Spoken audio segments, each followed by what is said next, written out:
அனைவருக்கும் வணக்கம். இது மித்ரன் இன்டகிரேஷன். ஒரு 10,000 முதலீட்டில் நம்ம எப்படி கோடீஸ்வரன் ஆகலாம்? ஸோ அதுக்கு இன்வெஸ்ட்மெண்ட்டை விட ஒரு 4 முக்கியமான விஷயம் இருக்குது. ஓகேங்களா? அது ஃபஸ்ட்டு என்ன பண்ண போகிறோம், அதுக்கப்புறம் நம்ம பண்ணுற அந்த வேலையை கண்டினியூஸாக பண்ணுறோமா, அதுக்கப்புறம் அதில் லாபம் கிடைக்கிற வரைக்கும் பொறுமையாக இருக்கிறோமா, ஏதேனும் தவறு நம்ம அதில் செஞ்சிட்டோமா அதை நம்ம திருத்திட்டு அந்த திட்டத்தை அப்கிரேட் பண்ணி பண்ணுறோமா. ஓகேங்களா? உதாரணத்துக்கு இது என்ன திட்டம்னு சொல்கிறதுக்கு முன்னாடி ஒரு சேவிங்ஸ் ஸ்கீம் மாதிரி வச்சுங்களேன். ஸோ இந்த சேவிங்ஸ் ஸ்கீமுக்கு முன்னாடி நம்ம எப்படி ஒரு 1 crore ஒரு கோடீஸ்வரன் ஆகிறது அப்படிங்கிறத ஒரு சின்ன கால்குலேஷன் போடுவோம். ஸோ நீங்கள் யார் வேணாலும் ஒரு சின்ன பிஸ்னஸ் பண்ணுறத கன்சிடர் பண்ணிங்க. ஒரு சின்ன பிஸ்னஸில் நீங்கள் ஒரு நாளைக்கு நீங்கள் ஒரு 1000 ரூபாய் ப்ராஃபிட் பண்ணுறீங்க. ஸோ உங்களுடைய கோல் 1 crore. 1 crore அப்படின்னா நீங்கள் அச்சீவ் பண்ணுறதுக்கு கிட்டத்தட்ட 10,000 நாட்கள் வேலை செய்யணும். அதாவது 10,000 நாட்கள் தொடர்ந்து 1000 ரூபாய் அந்த 1000 ரூபாய் நீங்கள் அப்படியே சேர்த்து வச்சிங்கன்னா உங்களுக்கு 333 மாதம், அதாவது 27 வருஷம். இப்போ உங்களோட வயசு 25 அப்படின்னா உங்களுக்கு கிட்டத்தட்ட 52 53ங்கிற வயசு. அப்போ தான் உங்களால் அந்த கோடீஸ்வரன் அப்படிங்கிற கோலையை அட்டைன் பண்ண முடியும். ஸோ இதை நம்ம வேற மாதிரி ஒரு ஸ்ட்ராட்டஜியில் பண்ண போகிறோம். ஸோ இது முழுக்க முழுக்க ஷேர் மார்க்கெட் சம்மந்தப்பட்டது தான். ஓகேங்களா? ஸோ இந்த ஸ்ட்ராட்டஜி யூஸ் பண்ணி கண்டிப்பாக உங்களால் 100% இல்லைனாலும் ஒரு 80% ப்ராஃபிட் பண்ண முடியும். ஸோ இந்த 80% ப்ராஃபிட் பண்ணுறதுக்கு இந்த வீடியோ ஃபஸ்ட்டு ஃபுல்லாக என்னன்னு பாருங்கள். இந்த பிளானில் ஏதாவது உங்களுக்கு சந்தேகம் இருந்தால், ஏதாவது ஒரு டவுட் இருந்தால், இது நடக்கவே நடக்காது, இது பாசிபிளே இல்லை அப்படின்னு சொன்னால் தாராளமாக கமெண்ட் பண்ணுங்கள். ஸோ அதை பற்றி அந்த கமெண்ட்ஸ் எல்லாம் சேர்த்து நான் இன்னொரு வீடியோ தனியாக போகிறேன். ஸோ இந்த ஸ்ட்ராட்டஜி ஃபஸ்ட்டு எப்படி ஒர்க் ஆகுது அப்படின்னா, ஷேர் மார்க்கெட் ஏற்ற இறங்கிறதுக்கு எல்லாத்துக்கும் தெரியும். ஓகேங்களா? ஸோ இப்போ நான் உங்களுக்கு ரியலாக இந்த ஸ்ட்ராட்டஜி ஒர்க் ஆகிறதுக்கான வாய்ப்புகள் எவ்வளோ இருக்குது அப்படின்னு சொல்ல போகிறேன். ஸோ இது நிஃப்டி தான் நம்ம இந்தியாவோட இண்டெக்ஸ். இந்தியா க்ரோத்தில் எப்படி இருக்குது, ஸோ க்ரோத் இருக்கா இல்லையா, ஸோ நிஃப்டி மேலே ஏறிச்சுன்னா இந்தியாவோட எக்கனாமி மேலே ஏறுது, நிஃப்டி கீழே இருந்துச்சு இந்தியாவோட எக்கனாமி கீழே இறங்குது. இப்படி தான் உலக மார்க்கெட்டில் சொல்லிட்டு இருக்காங்க. ஸோ இதில் நம்ம ஒரு கான்செப்ட் எடுத்துக்குவோம். ஸோ இதுதான் நிஃப்டியோட அதிகபட்சம் ஹை, இது நிஃப்டியோட அதிகபட்ச லோ. இது எந்த மாதத்தில் நடந்திருக்கு? செப்டம்பர் மாதத்தில் நடந்திருக்கு. ஸோ அங்கே செப்டம்பர்லேருந்து நவம்பர் எண்டு வரைக்குமே, அதாவது நவம்பர் எண்டு வரைக்குமே ஒரு டவுன் ட்ரெண்டில் தான் இருக்குது. அதாவது என்ன சொல்லலாம், ஒரு எப்படி சொல்கிறது, மார்க்கெட் ஃபால் ஆகிட்டு இருக்கு, மார்க்கெட் பேரிஷில் இருக்குன்னு சொல்லுவாங்க. ஸோ மார்க்கெட் ஃபால் ஆகிட்டு இருக்கு. ஸோ அப்படி எவ்வளோ ஃபால் ஆயிருக்கு அப்படின்னு பார்த்தோம்னா கிட்டத்தட்ட 11% ஃபால் ஆயிருக்கு. ஸோ இப்போ நீங்கள் உதாரணத்துக்கு வச்சுக்கலாம். இப்போ நான் ஒரு 10,000 ரூபாய் நான் முதலீடு பண்ணியிருக்கேன் அப்படின்னா, ஸோ அதில் இந்த 2 மாதத்தில் எனக்கு 10%, அதாவது 1000 ரூபாய் லாஸ் அப்படின்னு உங்களுக்கு தெரியும். ஸோ ஆனால் இது அப்படி கிடையாது. ஸோ மார்க்கெட் மட்டும், அதாவது நிஃப்டி 50னா இந்தியாவோட, அதாவது பெரிய 50 பங்குகள் எல்லாம் சேர்த்து அந்த பங்குகளோட ஏற்ற இறக்கங்களை தான் நிஃப்டின்னு சொல்கிறாங்க. ஸோ அந்த 50 பங்குகள் விட்டு நிஃப்டியில் கிட்டத்தட்ட 3000க்கும் மேலே பங்குகள் இருக்குது. ஸோ நிஃப்டி இறங்கினாலும் சில பங்குகளின் விலை மேலே ஏறும். ஓகேங்களா? அந்த பங்குகளை நம்ம என்னன்னு கண்டுபிடிச்சி அதை நம்ம கரெக்டாக நம்ம அதில் இன்வெஸ்ட் பண்ணோம் அப்படின்னா நம்மளால் சக்ஸஸ் ரீச் ஆக முடியும். ஸோ இதை நான் ஒரு ப்ராக்டிக்கலாக ஒரு எக்ஸாம்பிளோட நம்ம பார்க்க போகிறோம். ஸோ இங்கே பார்த்துங்க, இங்கே ஒரு 3 நாள் இருக்குது. ஸோ இங்கே ஏதாவது நவம்பர், இது என்ன நாள், இது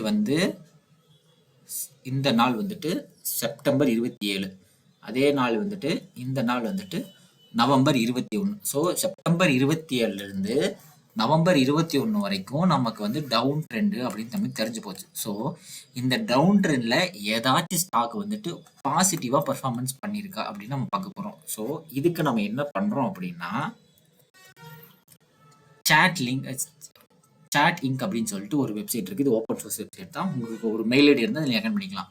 ஸோ இதில் நான் சில ஃபார்முலாஸ் போட்டிருக்கேன். இதை பற்றி எல்லாம் சாட் லிங்க் எப்படி யூஸ் பண்ணுறது அப்படிங்கிறத ஃபர்தராக இன்னொரு வீடியோவில் சொல்கிறேன். ஓகேங்களா? ஸோ இது சிம்பிளாக என்னன்னு சொல்லிடுறேன். அதாவது ஒரு நாளைக்கு ஒரு நாள் 4.5% மேலே விலை மாற்றங்கள், 4.5% பாசிட்டிவாக, 4.5% பாசிட்டிவாக எந்தெந்த ஸ்டாக் ஏறி இருக்குது அந்த ஸ்டாக்கை மட்டும் ஃபில்டர் பண்ணு அப்படின்னு சொல்லியிருக்கேன். ஸோ இது இன்னைக்கு உண்டான ஸ்டாக்ஸ் வந்து இது 4.5% மேலே இருக்குன்னு சொல்லி காட்டியிருக்கு. ஸோ நமக்கு தேவை வந்துட்டு நம்ம ஆல்ரெடி பார்த்தோம் செப்டம்பர் 7லேருந்து 21க்குள்ள மார்க்கெட் வந்து 10% விழுந்திருக்கு. அந்த சமயத்தில் ஏதாவது ஸ்டாக் வந்து விலை ஏறி இருக்கா? ஸோ மார்க்கெட் விழுந்த சமயத்திலும் ஏறின ஸ்டாக்ஸ் எல்லாம் இருக்குன்னு சொன்னோம்ல, அதை நம்ம இப்போ பார்க்குறோம். ஸோ உதாரணத்துக்கு இது பாருங்க, இது ரொம்ப விழுந்திருக்கு, அதாவது கிட்டத்தட்ட 2% விழுந்திருக்கு. அதாவது இங்கே பாருங்க. ஸோ இந்த நாள், அதாவது அக்டோபர் 3ஆம் தேதி வந்துட்டு மார்க்கெட் வந்து கிட்டத்தட்ட வந்து 2% விழுந்திருக்கு. ஸோ பாருங்க, மார்க்கெட் வந்து 2% இங்கிருந்து இதோட பீக் வந்துட்டு 2% மார்க்கெட் வந்து விழுந்திருக்கு. ஸோ அந்த அக்டோபர் 3ஆம் தேதி நம்ம இங்கே பார்க்க போகிறோம். ஸோ செப்டம்பர் 27, அக்டோபர் 3ஆம் தேதி பாருங்க எத்தனை ஸ்டாக்கு. ஸோ கிட்டத்தட்ட அக்டோபர் 3ஆம் தேதி ஒரு 3, 6, ஒரு கிட்டத்தட்ட ஒரு 9 ஸ்டாக் மேலே வந்துட்டு 5% ரிட்டர்ன்ஸ் கொடுத்துருக்கு. ஓகேங்களா? இந்த ஸ்டாக் பாருங்க, செப்டம்பர், அக்டோபர், ஒரே ஒரு நிமிஷம், அக்டோபர் 3ஆம் தேதி பாருங்க, ஆரஞ்சு கலர் கோடு கட்டுதா? ஸோ அக்டோபர் வந்துட்டு அக்டோபர் 3ஆம் தேதி இது. ஸோ அக்டோபர் 3ஆம் தேதி 9% ரிட்டர்ன்ஸ் கொடுத்துருக்கு இந்த ஸ்டாக். ஸோ அதே மாதிரி நம்ம எல்லா ஸ்டாக்கையும் பார்த்தோம்னா, ஸோ இந்த ஸ்டாக் பாருங்க, அக்டோபர் 3ஆம் தேதி 5% ரிட்டர்ன்ஸ் கொடுத்துருக்கு. ஸோ இந்த ஸ்டாக் பாருங்க, அக்டோபர் 3ஆம் தேதி 5% ரிட்டர்ன்ஸ் கொடுத்துருக்கு. ஸோ அதே மாதிரி எல்லா ஸ்டாக்ஸும் கொடுத்துருக்கு. ஸோ இது எப்படி இந்த ஸ்டாக்ஸ் எல்லாம் வந்துட்டு, ஸோ எல்லா ஸ்டாக்ஸும் நிறையா இருக்கும். ஓகேங்களா? இப்போ நீங்கள் பார்க்கும்போது கிட்டத்தட்ட பார்த்தீங்கன்னா செப்டம்பர் 24லேருந்து இன்னைக்கு டேட் வரைக்கும் கிட்டத்தட்ட மேக்ஸிமமாக 250 ஸ்டாக், அதாவது இந்த டேட்டில் வந்து மேக்ஸிமமாக கிட்டத்தட்ட 200க்கு மேலே, சுமார் ஒரு தோராயமாக வந்துன்னா 230க்கு மேலே வச்சுக்கலாம். ஸோ 230க்கு மேலே ஸ்டாக் வந்து எல்லா நாளும் ஏவரேஜ், அதாவது மினிமம் வந்துட்டு இது 50னா இது வந்து ஒரு 10ன்னு வச்சுக்குவோம். ஸோ மினிமம் வந்துட்டு 10 ஸ்டாக்லேருந்து நம்மளுக்கு எல்லா நாளும் வந்துட்டு ஏதோ ஒரு ஸ்டாக் வந்துட்டு 5% மூவிங்கில் இருக்குது. ஸோ இதை நம்ம உடனே ஒரு கேள்வி வரலாம், இதை எப்படி நம்ம எக்ஸாக்டாக வந்துட்டு நம்ம கண்டுபிடிக்க முடியுமா? ஸோ நான் பிக் பண்ணுற 5 ஸ்டாக் 10 ஸ்டாக் தான் போகுமா அப்படின்னு கேட்டிங்கன்னா, அது கொஞ்சம் டிஃபிகல்ட்டான விஷயம் தான். பட் ஆனால் இதை நம்ம கற்றுக்கிட்டோம் அப்படின்னா அந்த 5 ஸ்டாக்கில் நம்ம 4 ஸ்டாக் வந்து நம்மளால் வந்துட்டு ஃபைன் பண்ண முடியும். ஸோ அதுக்கான ஸ்ட்ராட்டஜி என்னென்னா, அதுதான் வந்துட்டு 5% ரூல். ஸோ இந்த 5% ரூல் அப்படிங்கிறத வந்துட்டு நானே ஒரு கிட்டத்தட்ட ஒரு 3 வருஷமாக ஸ்ட்ராட்டஜைஸ் பண்ணி ஸோ ஒர்க் அவுட் பண்ண பிளான். ஸோ இந்த பிளானில் ஏதாச்சும் டவுட் இருந்துச்சு அப்படின்னா கேளுங்க. ஏன்னா இதுக்கு அடுத்து டே பை டே எப்படிலாம் ஸ்டாக் அனாலிசிஸ் பண்ணுறோம், ஸோ எப்படிலாம் இன்வெஸ்ட் பண்ணுறேன், எப்படிலாம் க்ரோ பண்ணுறேன் அப்படிங்கிறது 1 by 1 வந்துட்டு நான் ஃப்ளோ சொல்லி கொடுக்க போகிறேன். ஸோ அதில் நீங்கள் பார்த்துட்டு உங்களுக்கு ஏதாவது என்ன பண்ணணும். ஸோ இப்போ நான் வந்து என்ன பண்ணுறேன், 1000 rupees ஒரு ஸ்டாக் வந்துட்டு 5% ரிட்டர்ன்ஸ் கொடுக்குது. அதாவது 5% ரிட்டர்ன்ஸில் 1 இயர் போட்டுச்சுன்னா எனக்கு அதோட வேல்யூ வந்துட்டு 15%. அதாவது எப்படின்னா, ஒரு ஸ்டாக்கை வாங்கணும், ஒரு ஸ்டாக்கை வாங்கிட்டு 5 நாள், ஒரு ஸ்டாக்கை வாங்கினது எல்லாமே கேட்பாங்க. உடனே நம்ம வாங்குற ஸ்டாக் எல்லாம் வந்து இன்னைக்கு வாங்கினா நாளைக்கு ஏறிடுமா அப்படின்னு கேட்பாங்க. ஸோ அப்படியெல்லாம் எதுவுமே எந்த ஸ்டாக்குமே ஏறாது. ஸோ ஒரு 5 நாள்லேருந்து 10 நாள் ஆகும். எந்த ஸ்டாக்காக இருந்தாலும் 10 நாளைக்கு மேலே 100 நாள் கூட ஆகலாம், ஆகிட்டு போகுது. ஓகேங்களா? ஸோ நமக்கு வந்துட்டு ஒரு 1000 ரூபாய் இன்வெஸ்ட் பண்ணுறேன் அப்படின்னா அந்த 1000 ரூபாய் வந்துட்டு எனக்கு வந்து ஒரு 5% ரிட்டர்ன்ஸ் வந்துட்டு எனக்கு வந்து ஒரு 50 ரூபாய் கொடுத்தா போகும். ஸோ நான் வந்து $0 அக்கௌண்ட் வச்சுருக்கேன். ஸோ அந்த $0 வரக்கூடிய ப்ரோக்கரேஜ் டேக்ஸு, அதுக்கப்புறம் நம்ம வந்த வருமானத்துக்கு எவ்வளோ டேக்ஸ் கட்டணும், அந்த கேபிட்டல் கெயின் டேக்ஸு, அது போக அதெல்லாம் கழிச்சது போக நம்ம ப்ராஃபிட் எவ்வளோன்னு போட்டிருக்கேன். ஓகேங்களா? ஸோ இப்போ நான் வந்து ஒரு 1000 ரூபாய் வந்து இன்வெஸ்ட் பண்ணுறேன் அப்படின்னா 5 நாள் கழிச்சு எனக்கு வந்துட்டு அது 1050 ரூபா ஆகுது. ஸோ அந்த 1050 ரூபாயில் ப்ரோக்கரேஜ் எல்லாம் 18 ரூபா 82 பைசா கழிச்சது போக எனக்கு வந்து 1032 ரூபா இருக்குது. அந்த 32 ரூபாய் திருப்பி மறுபடியும் இன்வெஸ்ட் பண்ணுறேன். அது 10 நாள் கழிச்சு ஒரு 5%, அதாவது 1084 ரூபா. இப்படி காம்பவுண்டிங் ஆகிட்டே போச்சு அப்படின்னா அந்த வருஷத்தோட இறுதியில், அதாவது இந்த வருஷத்தில் வந்து 365 நாள் இருக்கும். ஸோ 365 நாளில் மொத்தம் எத்தனை நாள் வந்துட்டு நம்ம 365 நாளில் மொத்தம் எத்தனை நாள் வந்து நம்ம ட்ரேடிங் பண்ணியிருக்கோம் அப்படின்னா, அதாவது இன்வெஸ்ட்மெண்ட் பண்ணியிருக்கோம் வெறும் 73 நாள். அந்த 73 நாள் 24 மணி நேரம் நம்ம உட்காந்து பண்ணியிருப்போமா அப்படின்னு கேட்டால் அது கிடையாது. ஸோ ஒரு நாளைக்கு ஒரு 1 hour அப்படி இல்லைன்னா ஒரு 30 minutes வந்து ஸ்பெண்ட் பண்ணி எந்த ஸ்டாக்னு வந்து ஃபைண்ட் பண்ணிவிட்டு அந்த ஸ்டாக்கில் நம்ம இன்வெஸ்ட்மெண்ட் பண்ணி விட்டோம். ஸோ இப்படி நம்ம ஒரு வருஷத்தில் மட்டும் இதோட ப்ராஃபிட் மட்டும் 19,454 ரூபாய். இது வந்துட்டு கன்சிஸ்டன்சியாக நம்ம 1000 rupees வந்துட்டு கரெக்டாக இந்த ஸ்டாக்கில் போட்டால் இது ஏறும் நம்ம ப்ரெடிக்ட் பண்ணி ஒரு 5 to 10 days வந்து வெயிட் பண்ணி ஸோ நம்ம வந்துட்டு ப்ராஃபிட் எடுக்கிறோம். ஸோ ஜஸ்ட் 5% நம்ம அதிகபட்சம்லாம் சொல்ல. ஸோ இந்த பிளானை வந்துட்டு நம்ம கன்சிஸ்டன்சியாக ஃபாலோ பண்ணோம் அப்படின்னா ஸோ அதோட ரிட்டர்ன்ஸ் எப்படி இருக்கும் அப்படின்னா இது வந்து 1 year போட்டிருக்கேன். ஸோ இது மாதிரி நான் 5 years வந்துட்டு நான் டேட்டாஸ் ஃபுல்லாக போட்டு வச்சுருக்கேன்.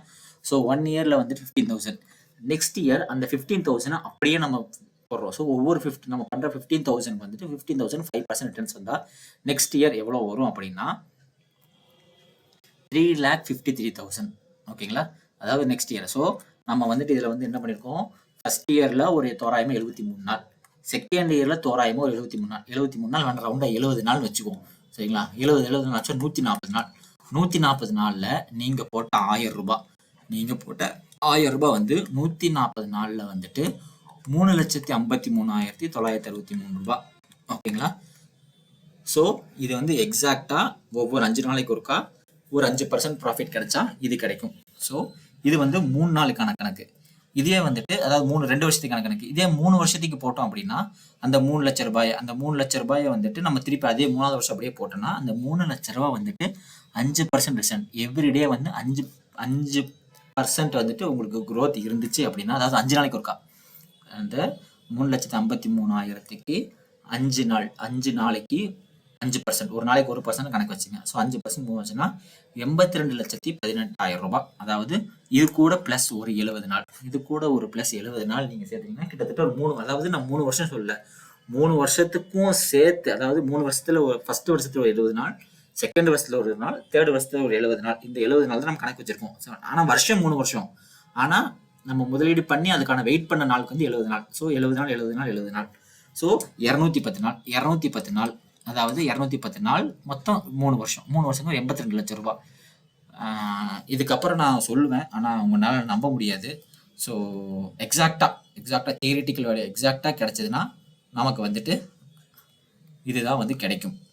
எப்போ ஒரு 5 வருஷத்துக்கு மட்டும் கணக்கு போட்டு 5 வருஷத்தில் நம்மளால எண்ணி பார்க்கவே முடியாது. சரி, அதெல்லாம் விட்டுருங்க. ஸோ இது தியரிட்டிக்கல். ஸோ இந்த ஜேர்னியை நோக்கி தான் வந்து நான் ட்ராவல் பண்ண போகிறேன். ஸோ இப்போ இருக்க ட்ரெண்டே வந்துட்டு எல்லாரும் கெட் ரெடி வித் மீன்னு போட்டிருக்காங்க. ஸோ இப்போ வந்துட்டு நம்மளோட அதே தான். So get ready with me இல்லை, get rich with me. So இந்த ஸ்ட்ராட்டஜியில் இன்னைக்கு நம்ம டே 1ல் ஸ்டாக்ஸை வந்து அனலைசிஸ் பண்ணி எந்தெந்த ஸ்டாக்ஸை வந்து நான் பிக் பண்ணி என்னோட வாட்ச் லிஸ்ட்டில் வச்சுட்டு அது நான் ட்ரேடிங்க்கு கொண்டு போக போகிறேன். அதாவது அதில் நான் வந்து இன்வெஸ்ட் பண்ண போகிறேன். ட்ரேடிங் பண்ண போகிறேன், இன்வெஸ்ட் பண்ணி ஒரு 5 நாள் 10 நாள் வச்சு இதுக்கு வந்து ஸ்விங் ட்ரேடிங் சொல்லுவாங்க. Swing trade, short time trading. So இது பண்ணி நான் எப்படி ப்ராஃபிட்ஸை வந்து இன்க்ரீஸ் பண்ண போகிறேன். ஸோ ஃபர்தராக வந்துட்டு மோஸ்ட்லி எவ்ரிடே வந்துட்டு நான் வந்துட்டு இன்வெஸ்டிங் பண்ணுவேன். பட் எவ்ரிடே வந்துட்டு வீடியோ வருமானு சொல்ல முடியாது. ஸோ என்னோடய ஜேர்னி வந்துட்டு இன்றைக்கி டே 1ல் ஸ்டார்ட் ஆகுது. ஸோ இன்றைக்கி இன்னொரு வீடியோ வரும். அந்த வீடியோவில் வந்துட்டு இன்றைக்கி நான் என்னென்ன ஸ்டாக்ஸை வந்து எப்படி அனாலிசிஸ் பண்ணியிருக்கேன், ஸோ இதை வச்சு நான் எப்படி வந்துட்டு என்னோடய ஆர்டர்ஸ் வந்து ப்ளேஸ் பண்ணுறேன். ஸோ இதுக்காக நான் வந்துட்டு இன்றைக்கி டே 1ல் நான் 10,000 rupees வந்துட்டு நான் எடுத்திருக்கேன். ஸோ இந்த 10,000 rupees வந்து கிட்டத்தட்ட என்னோட ஒரு 6 months சேவிங்ஸ், 6 months வந்து சேவிங்ஸை எடுத்து வச்சு இந்த 10,000 rupees-ஐ நான் எப்படி இந்த பிளானில் மல்டிபிள் பண்ண போகிறேன் அப்படிங்கிறத வந்துட்டு தொடர்ந்து நாட்களில் பார்ப்போம். அது வரைக்கும் ஸ்டே டியூன். இதில் ஏதாச்சும் டவுட் இருந்துச்சு, இது பாசிபிளே இல்லை அப்படின்னு நீங்கள் சொன்னீங்கன்னா கமெண்ட் பண்ணுங்கள். ஸோ அதை பற்றி நம்ம டிஸ்கஸாக டீட்டெயில்டாக இன்னொரு வீடியோ போடுறேன். தேங்க்யூ.